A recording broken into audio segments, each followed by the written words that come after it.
Hi, this is Somer Hackley, CEO at Distinguished Search. Now, this video is for you if you have decided it's time to look for a new position, but you really don't know where to start, and you know that you need to figure out what executive recruiters to know because you want to be in that conversation for those openings. And this may be because you just haven't had to look. Your company has treated you very well. You've been there for a long time, and you just don't have those recruiter relationships. Or maybe you're someone that you're in middle management and you're just now starting to work with executive search firms, and it's very different. So let's talk about it.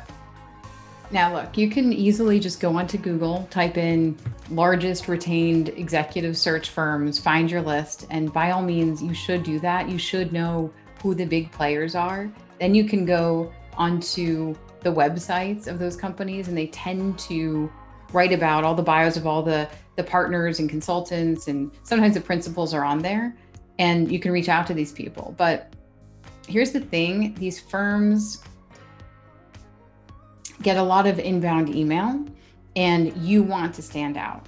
You also want to reach out to the right person, and you want to know that you're working with someone that actually works on searches that are of interest to you, and that they're a good person to work with, right? That they are someone that will give you feedback and really help you along the way. What I would recommend you do is think about your network, think about who are in the jobs that you want, that you know.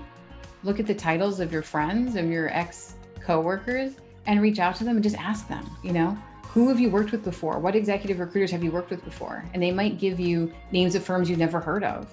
Reach out to those people. And if anything, just ask that person to make an email CC introduction for you. That will go a lot farther. These people are getting a lot of emails.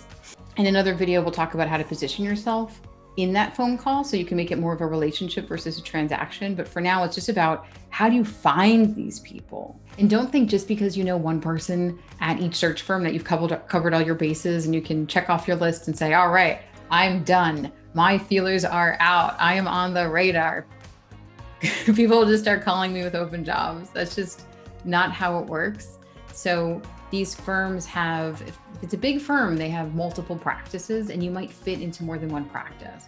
So at the large search firm I was with, I was a part of the CIO practice, which was also a part of the financial services practice, but there was a TMT, tech, media, and telecom practice that also handled CIO, CTO searches. So things can be scattered throughout. So it's really important that you get to know people in each practice, because people do tend to work in silos sometimes.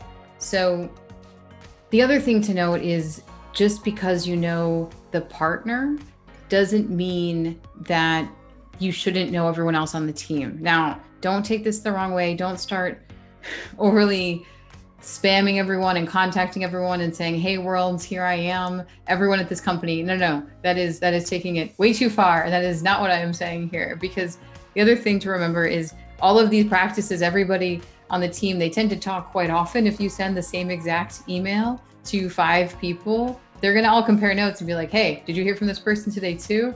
I did, yep. So hold your horses, be strategic.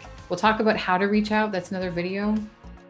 But do know that the partner, the principal, the consultant, the director, the associate, the researcher, they all have different roles to play on the search. And you actually might want to get to know that associate or director even more than you get to know the partner. Now, of course, the partner is important to know. They tend to be your biggest advocate when speaking with the client about you. They're the one leading most of the update calls, but that associate or director or even researcher, depends on the company, they're the one, when the search kicks off, they're the one that's actually doing all of the outbound calls. They're the one thinking, okay, who should we reach out to for this search? So you want to be in their back pocket, not just someone that the more senior person thinks of.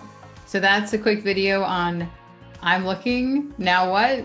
Hopefully it helps a little bit demystify retained search, and there's more to come.